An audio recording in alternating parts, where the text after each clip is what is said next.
What's up, my G-Pac Nation?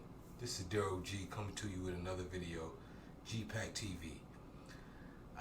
This one is, I live in New York, so this is one about my governor, Andrew Cuomo, who apparently withheld a lot of data about the deaths and the COVID infections going through all of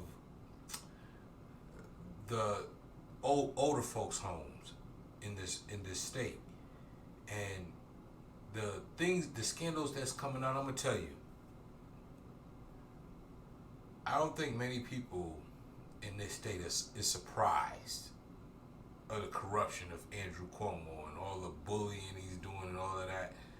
Nobody's really surprised because they have a long history of corruption in this country and in this state,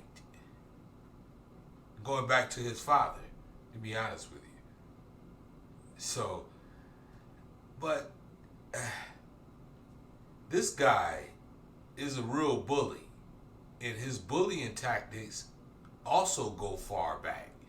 The Cuomo's bullying tactics in New York politics go far back. But listen to another representative of the phone call he received from Andrew Cuomo. We'll talk about it at the other end. Listen. Exactly did the governor want you to do? And what did he mean by "are you an honorable man"? What was the thing? Can you recount the phone call and what the point of it was, the request? Yeah, thank you. You for having me on the show. And I think what's happening here is when we get closer to the truth behind the growing nursing home scandal in New York, Governor Cuomo tries to implicate you in the cover-up or threatens you if you don't lie for him. And that's what happened to me in the last 1 week.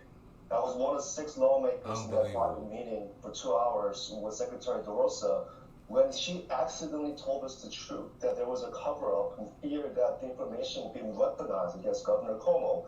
Wow. But that moment, I had to tell the truth, and I had to let the public know what happened. And Governor Cuomo called me the next day at 8 p.m. while I was about to bathe my kids. I was with my wife, and for 10 minutes, he berated me, he yelled at me, he told me that my career will be over. He's been biting his tongue for months against me. And I had tonight, not tomorrow, tonight, to issue a new statement essentially asking me to lie, and asking me, like, I heard and I saw a crime the other day. And he's asking. Listen, we're going to stop right there. See, I'm going to tell you, like I told you before, I am an independent. See, Andrew Cuomo, Donald Trump was a disaster in the presidency altogether, and especially with reacting to the COVID response. But the fact that Cuomo was on TV every single day and everybody was giving him props like, oh, he's giving the leader that the leadership that Donald Trump is not giving, doing all of this stuff. He was giving briefings like every day. The whole time he was lying about the numbers in this state as far as the deaths of older people in these homes, as he criticized Donald Trump for bungling, and Donald Trump bungled it. That's the reason why he's not president anymore. He didn't even take this whole thing serious. He didn't do nothing about this. That's why he's not president anymore.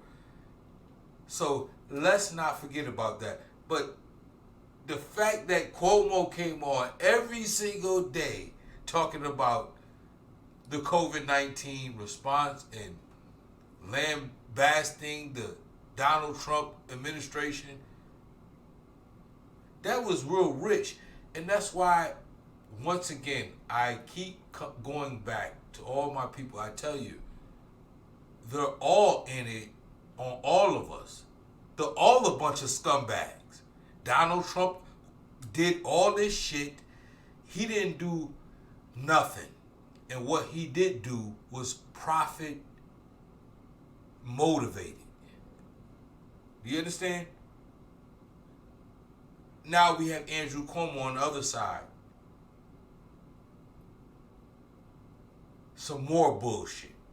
Some more corruption that caused lives. How many lives do you think that the bullshit that Donald Trump and his effectiveness and not pushing and not doing certain things to help Americans that he could have pushed, lives that are gone. Cuomo has lives on his hands too. This is unbelievable. This is unbelievable. What we live in this country compared to other countries. Do your research on what other countries have and what they're doing for their citizens during this pandemic. We have politicians, you remember, remind you, Americans, we incentivize the tough ruggedness. Oh, defend for yourself. And that's what you got to do to a certain point. But we pay a lot of money into the government for the government to do some basic things for us during a pandemic. And they refuse to do it as we pay our money into it. And we allow it to happen, and we sit back and say, oh yeah, all these tax monies that come out of my check for years and years and years, all the taxes that I pay for years and years, in a pandemic, I don't want you to give me nothing, but in a pandemic, my government should do something to make sure we all don't fall under the we all don't sink and drown at the very least.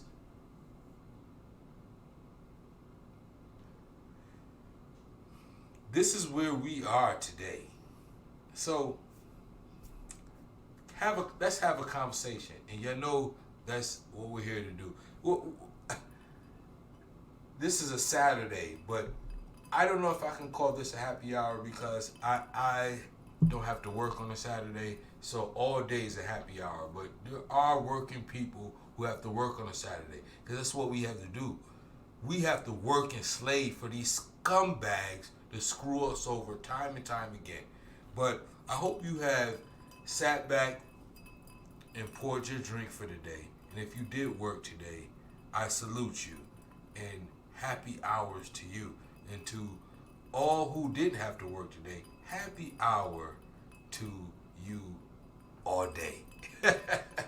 Like, share. We have some good content coming. But let's have a conversation. We all have to come together and understand what's going on. They're screwing us all over,